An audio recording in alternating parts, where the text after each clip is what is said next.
Bismillahirrahmanirrahim. Assalamualaikum warahmatullahi wabarakatuh. Waalaikumsalam warahmatullahi wabarakatuh. Alhamdulillahilladzi bi ni'matihi tatimmus shalihat. Asyhadu an la ilaha illallah wa asyhadu anna Muhammadar Rasulullah. Allahumma shalli ala Muhammad wa ala ali Muhammad.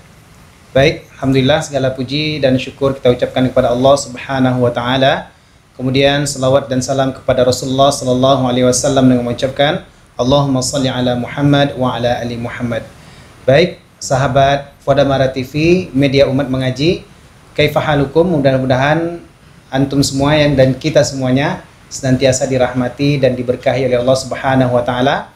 Kali ini kita berjumpa pada program yaitu Netizen Bertanya, Ustadz Menjawab.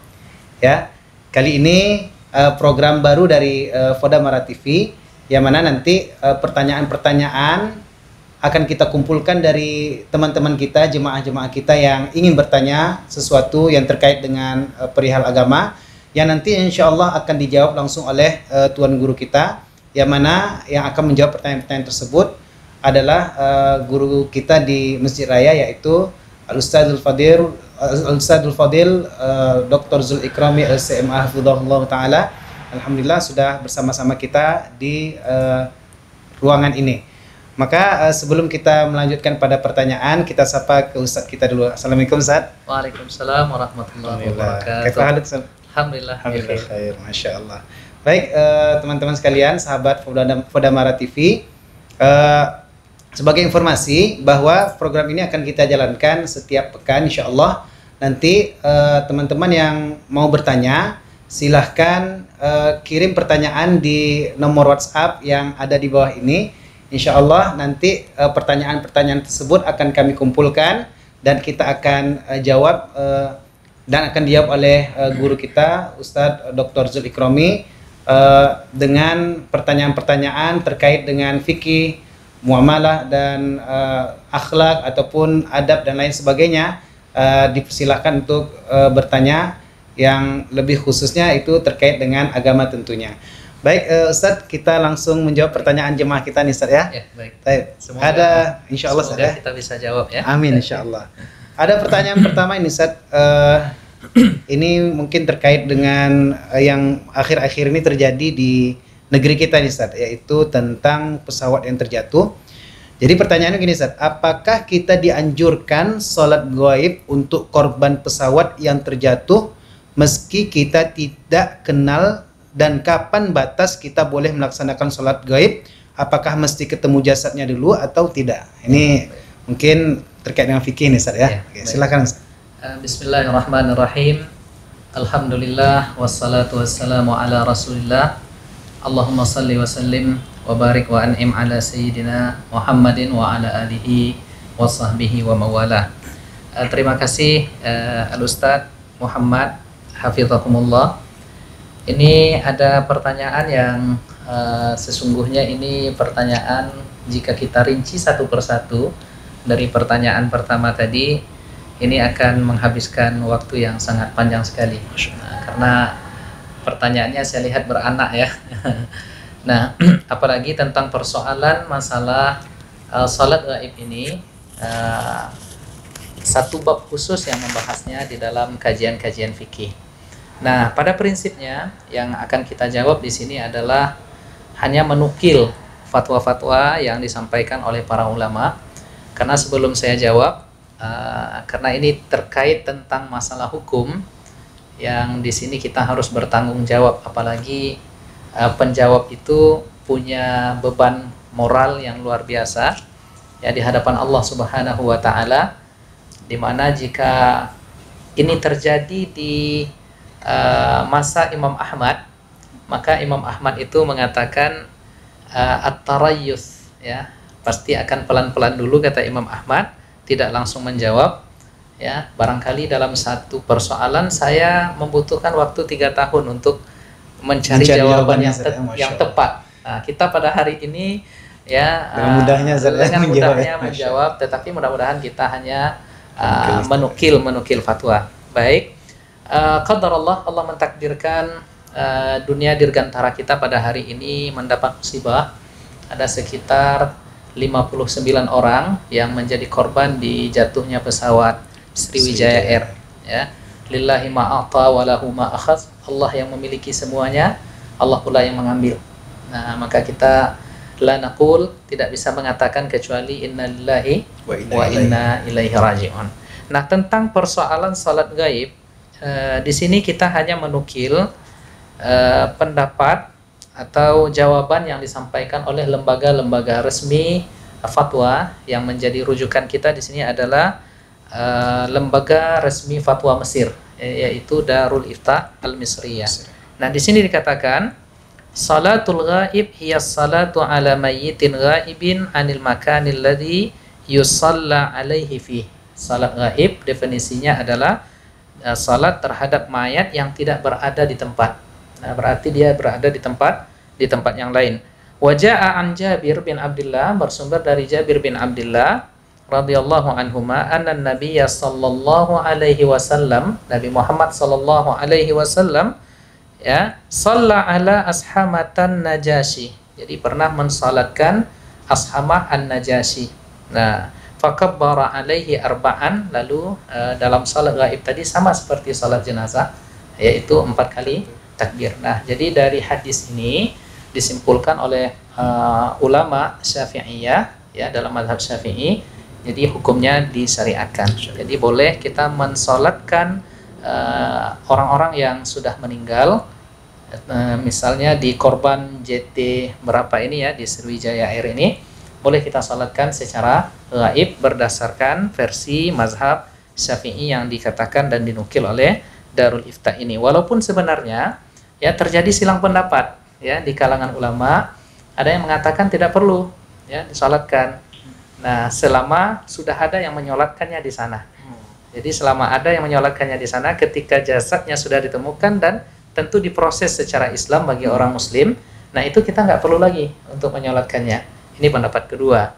Pendapat ketiga mengatakan, ya, boleh, ya, dengan syarat, ya, tertentu. Nah, tetapi kita ingin memilih mazhab Syafi'i yang mengatakan masyru'ah, disyariatkan, ya, untuk kita salat gaib, tidak masalah. Maka kita, misalnya jika kita mendapat kabar di sana ada musibah, ada yang orang meninggal, jika kita ingin mensalatkannya, maka tafadhal, tidak masalah berdasarkan hadis yang diriwayatkan dari Jabir bin Abdullah. Meskipun kita tidak kenal. Walaupun kita tidak kenal. Ya, walaupun kita tidak kenal. Jadi ini ada pertanyaan selanjutnya, Ustaz. Ya. Apakah mesti ketemu jasadnya dulu atau tidak, gitu, Ustaz? Karena kan kalau kita lihat kecelakaan pesawat ini masih dalam proses, Ustaz, ya. Ya. Nah, jadi bagaimana, Ustaz? Apakah kita boleh langsung melaksanakan salat gaib atau menunggu jasadnya? Menunggu jasadnya, ya. Sekarang informasi terbaru seperti apa kira-kira? Ya, yang kita ketahui mungkin jasad-jasadnya sudah ketemukan, cuma masih belum diidentifikasi, belum bisa dikenal ini, Ustaz. Ya, baik. Jadi jika kita lihat riwayat-riwayat yang menceritakan tentang salat gaib itu, rata-rata ini ketika jasadnya ada. Jasadnya ada. Nah, sekarang kan masih dalam proses evakuasi, pencarian. Kan jumlahnya 59. Ya, jumlahnya banyak dan belum ketemu.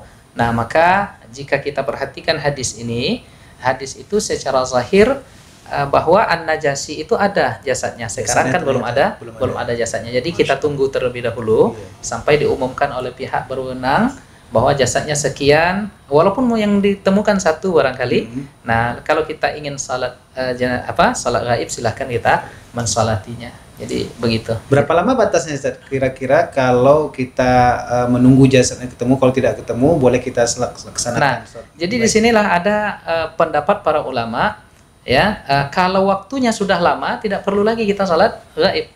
Ya, wa iza talatil muddah, tidak perlu lagi kita salat gaib. Jadi itu teks yang disampaikan oleh Al-Imam Ibnu Hibban. Jadi selagi baru kejadian itu dan ditemukan jasadnya, boleh kita langsung salatkan. Nah, ini salah satu pendapat tadi, ya.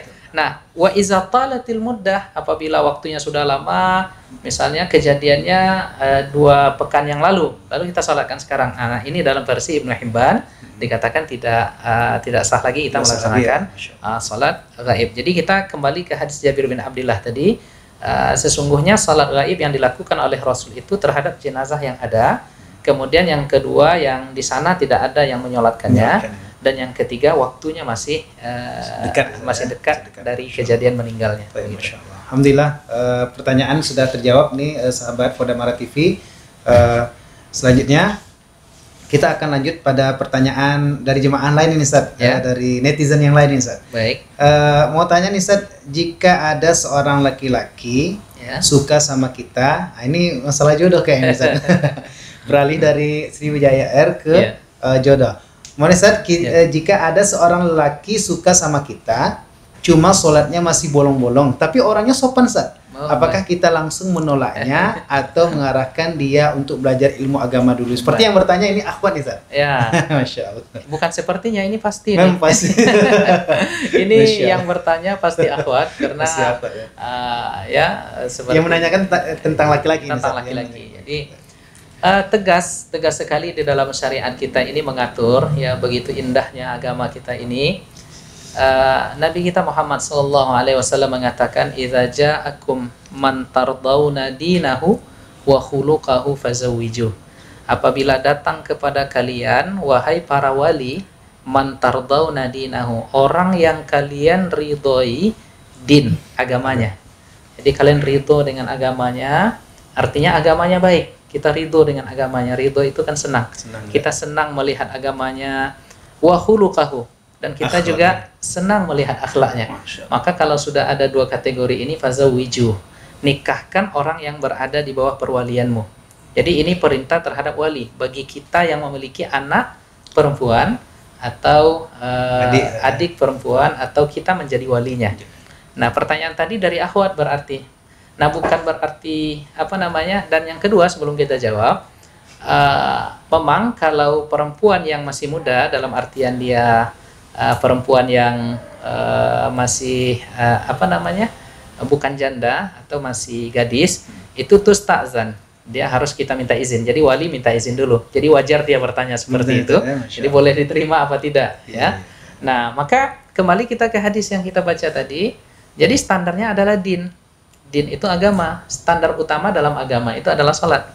Ya, jadi kalau sholatnya bolong-bolong berarti standarnya belum terpenuhi. Ya, sekalipun ganteng, sekalipun kaya, sekalipun sopan gitu ya, tapi sholatnya hanya 2 kali sehari atau 2 kali seminggu. Nah, ini masalah. Sekali setahun. Ini bermasalah ini. Ini bermasalah. Kenapa? Inna awwala ma yuhasabu bihil abdu yaumal qiyamati shalah. Karena yang pertama kali akan dihisab itu nanti adalah salatnya. Apabila salatnya baik, baiklah seluruh amal. Jika salatnya tidak berkualitas, maka buruklah segala amalnya. Artinya standarnya adalah din, dan standar din tadi adalah salatnya. Nah, berarti sekalipun dia sopan, lalu dia tidak sempurna sembahyangnya, salatnya, maka stop dulu. Tunggu bro, saya masih belum bisa menerimamu selama engkau belum bisa menyempurnakan salatmu. Maka harus ada ketegasan di sini, walaupun terpesona kepada akhlaknya, kepada sopan santunnya. Ya, karena yang akan menjaga dia itu nanti adalah imannya, ya, imannya, salatnya, bukan sikapnya, sopannya tadi. Jadi kenapa? Karena orang yang baik agamanya akan muncul akhlak yang mulia, ya, akan muncul akhlak yang mulia. Maka kita sarankan kepada akhwat yang bertanya ini, sabar dulu, ya. Jangan langsung diterima, ya, karena ini fatal, ya, sangat fatal sekali, ya, sampai dia salat. Dan kita teringat dengan kisah salah seorang sahabiat yang maharnya adalah Islam suaminya. Ya, maharnya Islam suaminya. Artinya ketika engkau masuk Islam dan dia mengerjakan segala perintah dalam Islam ini, dia bersedia menjadi istrinya. Nah, maka kesempatan bagi Anda yang punya kondisi seperti ini untuk, ya, mudah-mudahan, mana tahu dari akhwat kita ini nanti menjadi asbab hidayah bagi laki-laki itu. Insyaallah. Ya. Alhamdulillah, pertanyaan kedua sudah terjawab nih, Ustaz. Alhamdulillah, jadi akhwat yang bertanya, mudah-mudahan bisa pas nih jawabannya. Baik, ini terkait dengan apa juga nih, Ustaz? Pertanyaan yang ketiga nih, Ustaz, itu terkait dengan tentang perwalian juga nih, Ustaz. Tentang pernikahan juga. Assalamualaikum, Ustaz. Ana punya pertanyaan tentang pernikahan. Orang tua kandung Ana sudah pisah lama, ini, Ustaz, ya. Jadi Ana terakhir jumpa dengan ayah kandung pas waktu SMA. Ya. Ayah kandung ana juga nggak pernah memenuhi kebutuhan lahir dan batin ana. Dan sekarang ana belum ada kabar mengenai ayah kandung ana. Begitu juga dengan keluarga ayah kandung ana. Ayah kandung ana kemarin sempat ngechat, menghubungi ya, dan ketika dibalas malah menghilang lagi. Oke. Jadi gimana kalau nanti ana menikah, Ustaz? Apakah ana harus mencari ayah kandung ana atau keluarga ayah kandung ana atau bisa langsung dengan penghulu? Ini Ya, Ustaz, baik. pertanyaan Ustaz. Kasus seperti ini banyak terjadi sesungguhnya, ya.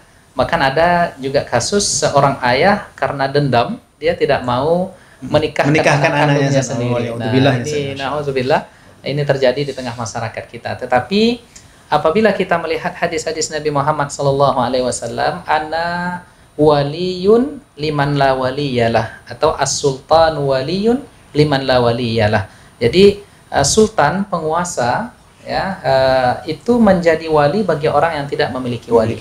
Nah, ini kasusnya seorang akhwat setelah mencari-cari ayahnya ternyata tidak ketemu, keluarga ayahnya tidak ketemu, maka negara kita sudah memberikan ruang untuk menyelesaikan persoalan ini langsung ke pengadilan agama. Nah, tergantung nanti pengadilan agama memberikan keputusan qadha, peradilan apa yang akan disampaikan, apakah dengan mencari dulu kemungkinan ayahnya ini, atau dengan keputusan pertimbangan maslahat hakim mengatakan jika kondisi begini, maka langsung kami yang menjadi menikahnya, menjadi walinya. Artinya apa? Jangan diputuskan sendiri, datang dulu kita kepada pengadilan agama, dan itu aturan yang diatur oleh negara kita. Jika sekiranya Ustaz, pencarian itu mesti ada batasnya atau bagaimana batasnya? Itu kita kembalikan kepada kebijaksanaan hakim. Jadi hukmul qadi yarfa'ul khilaf.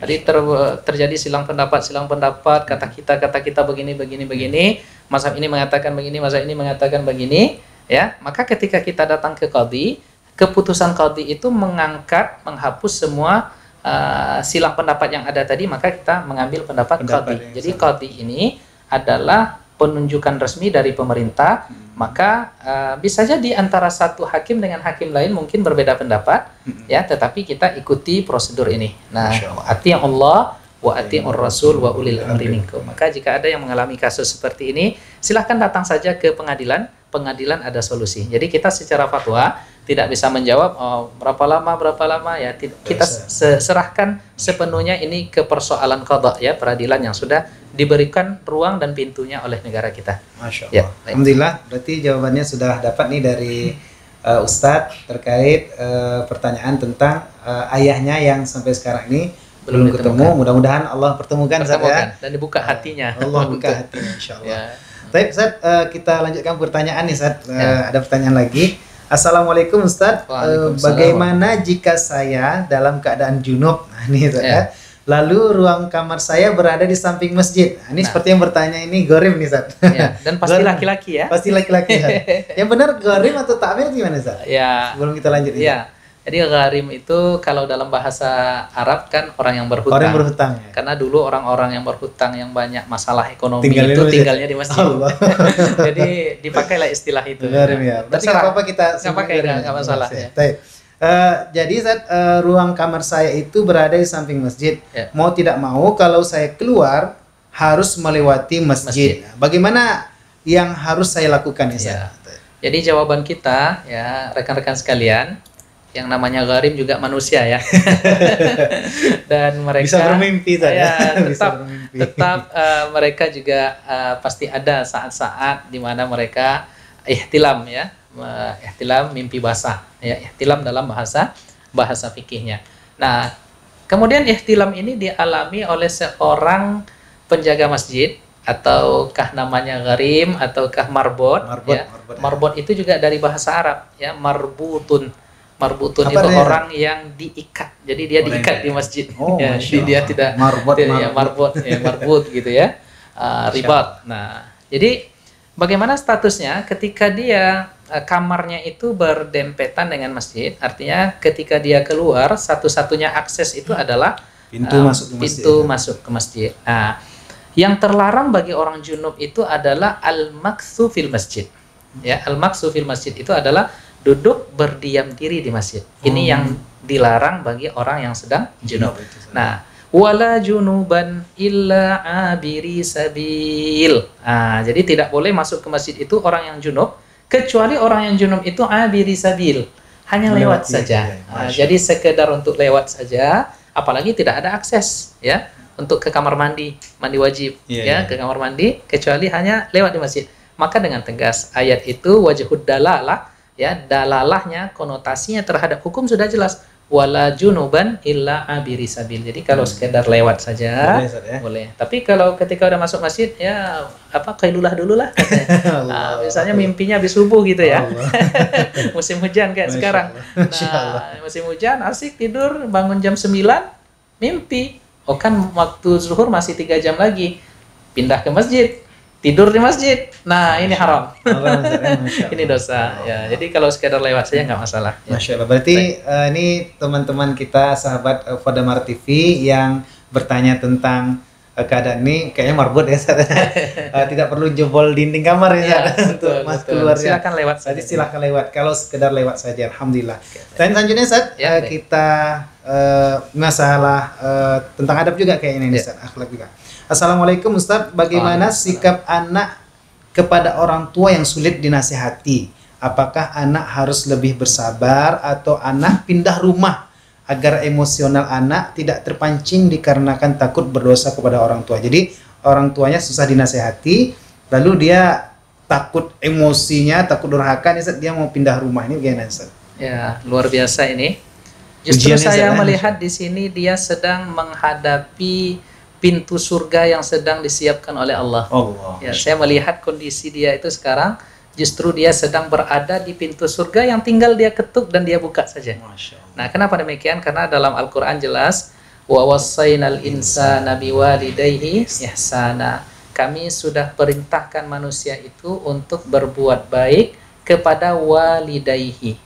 Walidayhi itu kenapa di dalam Al-Quran ini tidak dibahasakan bi ummihi wa abi atau bi abawaihi, tetapi dipilih bahasa walidai.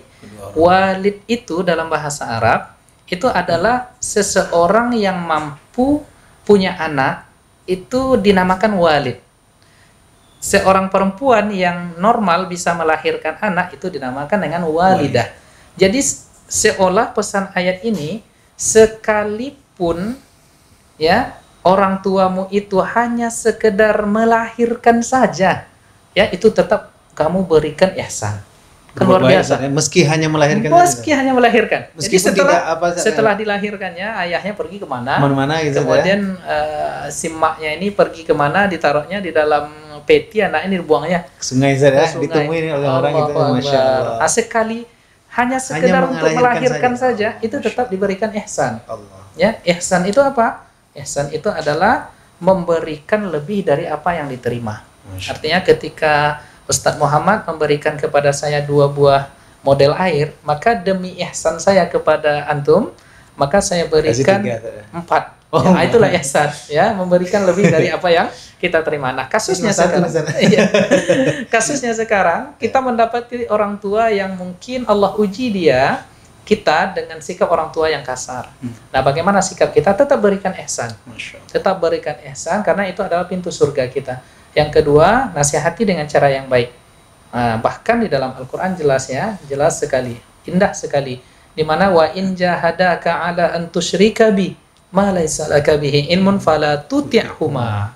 Jadi sekalipun dia menyuruh kita untuk syirik, ya, fala tuti'huma. Jangan taati. Tetapi apa? Wasahibuhuma fid dunya ma'rufa. Tetap berikan kebaikan kepadanya.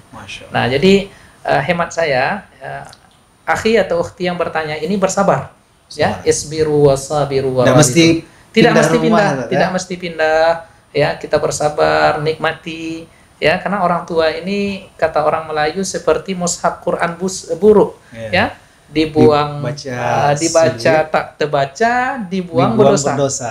Itu luar biasa kan? Nah, artinya tetap kita bersabar selama mungkin masih belum sifatnya membahayakan dan memudaratkan. Ya, artinya kalau sudah memudaratkan misalnya maaf cakap dia berubah akal, ya, atau mungkin maaf cakap dia gila. ada saat-saat mungkin ingin membunuh dia. Nah, itu kita perlu ekstra hati-hati lagi kan? La darara wala dirar wala tulqu bi aidikum ila tahluka. Jangan campakkan dirimu ke kemungkinan yang bisa membahayakan.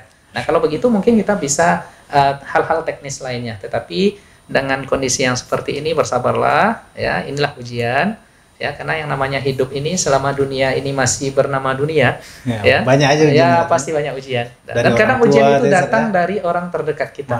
Nah, maka kita mesti harus bersabar. Berarti yang bertanya mesti harus meningkatkan kesabarannya meningkatkan kesabarannya lagi. Karena sabar itu adalah ya luar biasa. Solusi ya. Dan itu salah satu di antara amal unggulan yang kita unggulkan nanti di hadapan Allah. Bisa jadi ya kita diuji seperti itu demi menyempurnakan kekurangan amal kita. Ya, jadi sholat kita mungkin biasa-biasa saja, baca Quran biasa saja, tapi saya punya sesuatu ya Allah yang aku layakkan di hadapan Engkau nanti, yaitu sabar dengan orang tuaku dulu. Nah, jadi banyak hikmah insya Allah. Ya. Amin. Jadi sahabat Pemuda Mara TV yang bertanya sudah jelas ya, tidak mesti pindah rumah atau cari rumah lain, ya, tetap bersabar, kecuali mungkin ada hal-hal yang membahayakan untuk dirinya, ya. Pertanyaan terakhir nih, Ustaz, dari untuk sesi kali ini, Ustaz. Ya. Assalamualaikum, Ustaz. Waalaikumsalam warahmatullahi. Ini ada pertanyaan tentang bagaimana hukum wanita. Ini tentang akhwat yang bertanya, Ustaz. Bagaimana hukum wanita yang mengikat rambutnya lebih tinggi dari kepalanya seperti punuk unta saat di rumah ini, Ustaz? Ya, baik. Ya, ini dia tidak di luar berarti dia berada di rumah dan mengikat rambutnya seperti punuk unta. Ini bagaimana, Ustaz? Nah, ini banyak sekali pertanyaan yang masuk tentang ini, terutama tentang kasus jilbab punuk unta. Nah, ini kan kasusnya rambut yang diikat ya ke atas. Sekarang dia kasusnya di rumah ya. Di rumah. Nah, untuk tau'iyah, untuk mengayakan informasi jawaban terhadap pertanyaan yang diajukan ini, memang ada hadis ya, hadis yang diriwayatkan oleh Imam Muslim. Ya, diriwayatkan oleh Imam Muslim. Di sini di dalam teks kitab kita temukan ya riwayat Imam Muslim itu, sinfani min ahlin nar, ada dua golongan dari golongan ahli neraka itu, lam arahuma, yang belum pernah saya lihat, kata Nabi. Ya, yang pertama, qaumun ma'ahum siyatun ka'aznabil baqar yadribu nabihan nas, yaitu golongan yang membawa cambuk yang seperti ekor sapi, ya, di mana cambuk itu mereka gunakan untuk mencambuki orang lain. Ini golongan pertama yang dilihat oleh Nabi di neraka. Lalu golongan yang kedua, nah ini dia, ya, wanisa unkasiyat, golongan perempuan yang berpakaian tetapi dia telanjang, ya, kasiyat. Nah, ariyatin mumilatin mailatin ru'usahunna. Nah, di sini dia teksnya, yaitu perempuan yang berpakaian tetapi telanjang, yang cenderung tidak taat kepada Allah dan mengajarkan orang lain untuk meniru perbuatan mereka. Ru'usuhunna, ya, kepala-kepala mereka, ka'asnamatil bukhti, seperti punuk unta. Nah, sebelum kita masuk, nah ini ada poin yang kedua, ini kita fokus. Nah, jadi kata-kata asnimah itu dalam bahasa Arab bentuk tunggalnya, mufradnya adalah sanam. Itu artinya punuk unta. Ya. Sedangkan al-bukhtu itu adalah jenis unta yang izamul ajsam, yang besar fisiknya, izamul asnimah, yang juga besar punuknya. Nah, jadi untuk memahami hadis ini, ya, tentu kalau dia adalah diriwayatkan oleh Imam Muslim, yang paling paham tentang riwayat Imam Muslim ini adalah Imam An-Nawawi. Nah, Imam An-Nawawi itu punya syarat terhadap Sahih Muslim. Nah, beliau menjelaskan di sini, ya, kita nukil teksnya, ya. Di sini dikatakan oleh Al-Imam An-Nawawi rahimahullahu taala, wa amma ru'usuhunna ka asnabatil bukhti fa ma'nahu, ya, karena teksnya begitu panjang, kita akan ringkas saja. Kepala-kepala mereka seperti punuk unta, pengertiannya adalah mereka, ini pengertian pertama, ya. Mereka membesarkan, yu'azzimna, mereka membesarkan kepala mereka itu dengan apa? Dengan khumur, dengan jilbab mereka. Jadi jilbab mereka lilit-lilit, jadi dibesarkan di atas ini, ya, sehingga menjulang besar. Nah, jadi kemudian atau yang lainnya, ya, atau dari sesuatu yang lain di mana digelung atau dikonde di atas kepalanya sehingga akhirnya menyerupai punuk unta. Nah, ini pendapat yang masyhur. Jumhur ulama mengatakan begini. Nah, kemudian menurut Al-Imam Al-Marizi dinukil oleh Al-Imam An-Nawawi di dalam Syarah Sahih Muslim ini, maksud punuk mereka seperti punuk unta, ya seperti punuk unta itu adalah mereka ini, perempuan ini, saking besarnya isi kepala mereka itu sebagai punuk unta, kadang kan agak terteleng begini ya. Itu kiasan bahwa mereka ini suka melihat laki-laki lain. Ya, jadi mereka melihat laki-laki lain dan tidak memandang dan tidak menundukkan kepalanya, ya, karena orang yang ada beban di sininya kan tidak bisa tenang gitu ya, kepalanya itu karena ada beban. Jadi dia selalu teroleng-oleng, maksudnya melawan matanya itu selalu berputar-putar mencari mangsa. Maaf cakap, di sini dikatakan ya, mereka menyisir rambut seperti sisirannya para pelacur. Ya, tuna susila ya, wanita tuna susila. Nah, jadi maksudnya yang berpenampilan punuk unta tadi adalah wanita-wanita yang seperti ini. Ini menurut Imam Al-Marizi ya. Kemudian Al-Qadhi Iyad mengatakan yang dimaksudkan menyerupai punuk unta itu karena tingginya jalinan rambut. Kalau yang pertama tadi jumhur mengatakan dengan jilbab, dengan imamah itu semacam surban gitu ya. Nah, ini rambutnya itu sendiri. Jadi kena nih kayaknya nanti nih. Ya, tapi sabar dulu. Ya, terkumpulnya jalinan rambut sehingga dan menjadi kelihatan banyak lebat dengan sesuatu yang mereka pilin sehingga miring ke salah satu sisi dari kepala mereka sebagaimana miringnya punuk unta. Nah, ini yang dinukil oleh Al-Imam Qadhi Iyad sebagaimana yang dinukil pendapat ini oleh Imam An-Nawawi. Nah, artinya apa? Kalau kita cermati pendapat Imam Nawawi ini, ya, mengacu kepada pendapat mayoritas ulama, ya, kita akan menemukan titik kesamaan. Intinya mereka berpenampilan, ya, membuat penampilan baik dengan jilbab ataupun dengan rambutnya itu sendiri di atas ini, ya, sesuatu yang palsu seperti konde besar, ya gitu. Nah, itu memang terlarang. Ya, itu terlarang. Disebabkan apa? Disebabkan yang pertama karena ada kecenderungan di sana izharuz zinah, menampakkan perhiasan. Ya, yang ujung-ujungnya menjadi fitnah. Nah, kalau ada orang yang berpenampilan seperti itu di tengah masyarakat, pasti menarik pandangan orang lain kepadanya. Dan dia pasti ingin diperhatikan. Padahal perempuan itu harus malu, ya, harus terjaga, ya, harus malu, dia harus tinggi rasa malunya. Nah, ini dengan penampilan seperti itu seolah dia mengatakan here I am. Nah, disinilah saya. Ya, come on gitu kan. Lihat saya, datangi saya, Masya Allah. Subhanallah. Nah, inilah sebenarnya. Nah, jadi kita kembali ke konteks pertanyaan tadi.